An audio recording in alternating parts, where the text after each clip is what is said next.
uElijah ubulala abaprofeti bakaBhala abawu-450 ngakusasa uthola umyalezo kuJezebeli ukuthi ngizokubulala uyabaleka indoda kaNkulunkulu ekholwa eyibonile imangaliso kaNkulunkulu ezenza uNkulunkulu phambi kwayo naye embonile naye ezenza kuyena. Uyacabanga ukuthi uElijah ngomunye umuntu owondliwa yigwababa wabona uNkulunkulu andisa amafutha phambi kwakhe walisa impupho kodwa egcineni uzosaba umuntu wesifazane indoda ekholwayo bazalwane yabaleka yakhetha ukubaleka.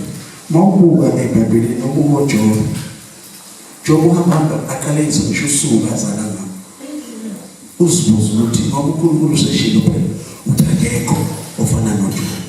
uJob uzakhuluma athi sengifikela nawe ukwesaba ngehlelo nawe ukwesaba manje ngiyabona ukuthi sizokwenzeka ushaya ngaluva uyabona ukuthi aphimisele uyakhuluma egcineni ukukhuluma kwakhe izinto ayikhulumayo nokuthi uyesaba kwenzakalani. Phela i-opposite ye-faith bazalwane ifear.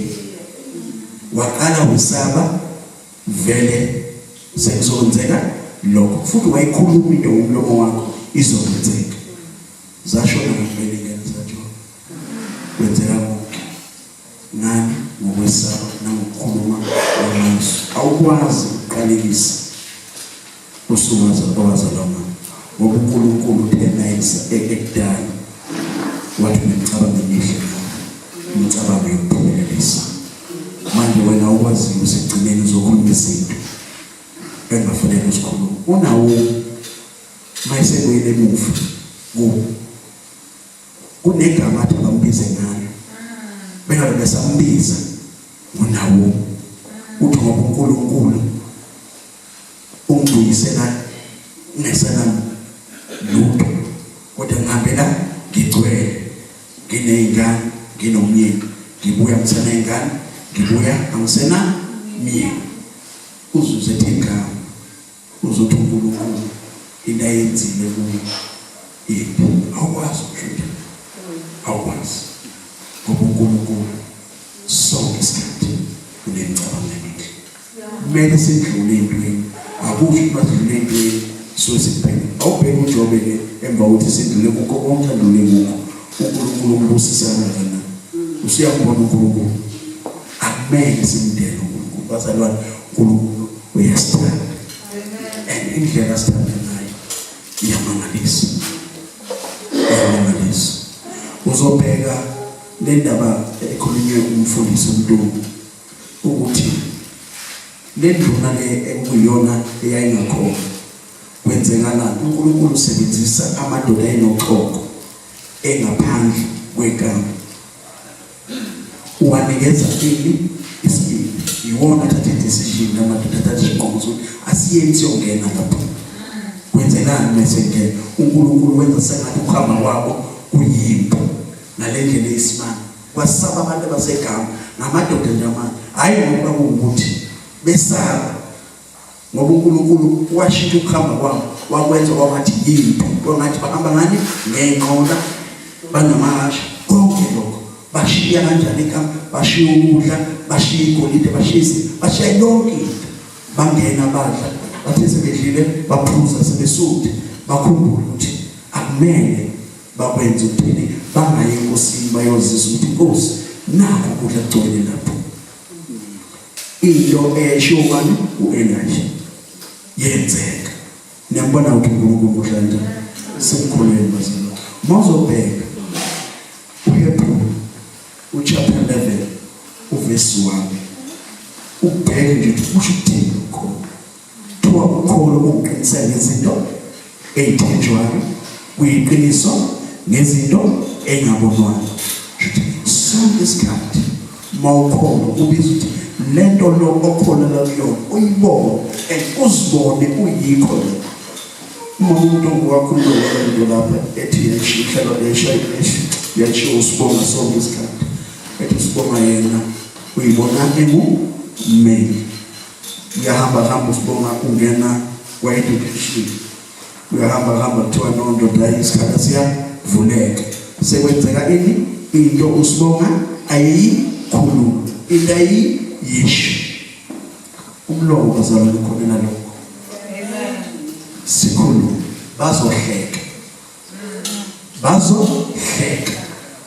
besho uthando umuntu uhlale eyibiza ngebillionaire uhlale eyibiza ngokuthi bazalwane kuzokwenzeka naka emfeni wasi grace makes things available and faith takes izolo nje ngithi izolo umgqibelo umfundisi wamshelele into lapha uZulu uthi ingane yakhe iyokwenza interview ngolesihlanu baqale babhala lapha i-date babhala i-date abangakwazi ukuyibona sebeze bayifonela ingane babefuneka iyokwenza i-date iyokwenza interview ngolesithathu usethi kuyona ngiyabona iGrace uzoyibona-ke namhlanje bazokufonela futhi bazokunikeza usuku aphelanga ngishilo lekhulumile indaba ezinto bafona ngempela bayibiza ingane ngolesihlanu yahambe yokwenza interview so uyabona ukuthi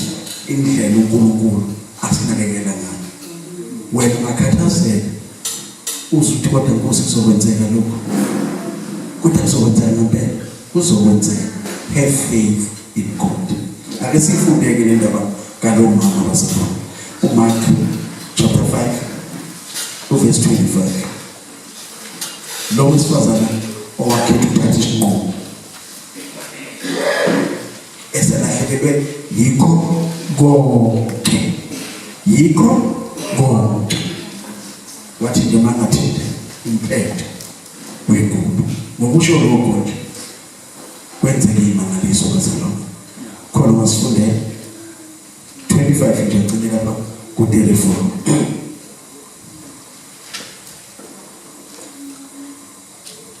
owesifazane owayenomoya iminyaka eyi12 ehluphekile ngokuningi ezinyangeni eziningi echithile konke ayenakho engasizakalanga ngalutho kodwa kwayilokhu uqhubeka 27 esezwile ngoJesu wenza esixukwini ngasemuva abancane esezwile ngoJesu faith comes by hearing the word of God lo mama wezwa ngoJesu wasethatha ini isinqumo qhubeka mina wathinta ingubo yakhe ngokuba wathi uma ngingathinta nje izingubo zakhe ngizakusindisa 29 kwaqhamuka masinyane umthombo wegazi lakhe wezwa emzimbeni ukuthi ukhulukile enhluphekweni yakhe 8 wanele ukuzwa uJesu phakathi kwakhe ukuthi amandla aphumile kuye waphendukela esixukwini wathi ngubani othinte izingubo zami na 31 abafundi bathi kuye uyabona isixuku sikucindezela usuthi ngubani ongithintileyo na abanye lokho niyabona uJesu akufani lokhu kuthintwa isixuku nokuthintwa lowesifazane uhlukile owesifazane usebenzisa ifaith laba bayamthinta abamthinti ngoba benedinga abanzi honesty yedwa sweet owesifazane ofuna ukusinda kuphi kunenhlupheka ayise nayo iminyaka eyishumi nambili 12 years waphelelwa yikho konke ayenakho waphelelwa nayimali eyinyangeni eyakudokotela bengakwazi ukumsiza kodwa wathatha isinqumo ngokuzwa ngoJesu ngokuzwa izwi kaNkulunkulu wathi mangithinta yikho uJesu uphuma amandla kuyena ngoba asesindisa lo wesifazane abafundi ngokungaziyo bona yikho bethi uthini manje usukhohliwe noJesu ukuthi cha baningi abantu abaphambi kwakho Isixuku esiningi isona esithi uJesu uthi cha khona ukuthindileyo. Qhubeka mama ijoka bezozwa. Waqalaza ukuba ambone owenzile lokho. Khona owesifazane esaba esuthumele azi okwenzekile kuye. Weza waziphosa phansi phambi kwakhe wamtshela iqiniso lonke. Wayesethi kuye, ndodakazi, ukukholwa kwakho kukusindisile. Hamba ube nokuthula, usukhululekile enhluphekweni yakho. Hayi ukuthi usinda nje eguleni nje hluphekile usephumile ekuhluphekeni. Shuthi ngamanye amazwi mama soyoba isigwili. uJesu uyambusisa ngoba isibusiso sikaNkulunkulu senjani siyacebisa asenezeli usize kuso. Uthi hamba usuphumile nje wayengasho ukugula ngoba wayesesindile vele usunako inhlupheko le mali le kade imosha uyisebenzise inyangeni kodokotela ongasizakala isiyabuya ke manje. Mina ngiyakubusisa manje kuzokwenzeka.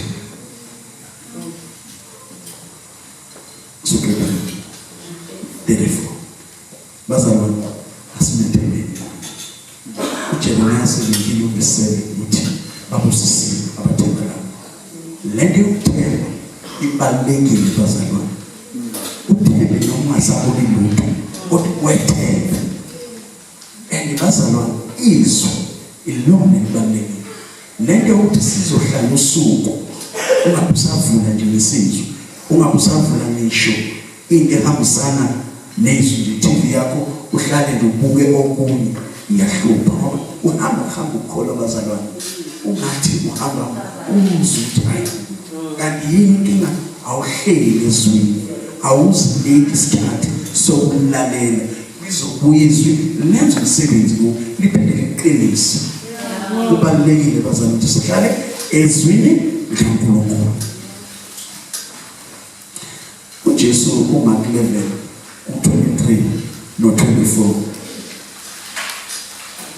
akakhulumi nendaba lesiyaziyo kodwa wayekhuluma ngeenkinga ekhuluma noma ngayini eme phambi kwakho. Uthi noma ukhuluma ngomlomo wakho uthi ngokuleka ukholo ungakabazi uyitshela uthi njengamanje suka ukholo ungakabazi kuzokwenzeka. Yikho athi have faith in God. Lokho usukushiya lokho usucebile usunakho ungabusangakazi. Musa futhi uquestion ukuthi Nkosi ngizokuthola kanjani? uNkulunkulu uyazi. uNkulunkulu uyazi. Wena kwakho ukumbonga uthi Baba ngiyabonga senginakho. Methembe. Isikhathi bazalwane simethembe uNkulunkulu ayikho emhlumayo ayikho enzima kuzo noma yini bazalwane. Izithiyo lezi siyakwazi ukuthi sikhulume phezu kwazo, izimo sikhulume phezu kwazo zisuke kwenzeke lokho esifunayo. Ngibuye futhi ngibuke indaba kaSamson. Samson bazalwane siyazi ukuthi uNkulunkulu menze thabe khona wakuthi azobulala ini amaFilisti. Egcineni uSamson wenza into ongafanele ayenze. Uyithole esethandana nomFilisti. Agcine ekhuluma iqiniso ngempilo yakhe. Ngoba amaFilisti ekade emfuna agcine emtholile amkhipha amehlo. Khona eyithandayo ke uSamson sebemkhiphile amehlo. Akalahlanga ithemba. Akalahlanga ukholwa. Uthi lase bedlala ngayo khona bejabula bethokoza uthi uNkulunkulu ngisize uqinise ubekani ukuba ngiphilise lamaFilisti ngenxa yamehlo omabili. uNkulunkulu wamnika cebani uthoba uSamson wabulala amaFilisti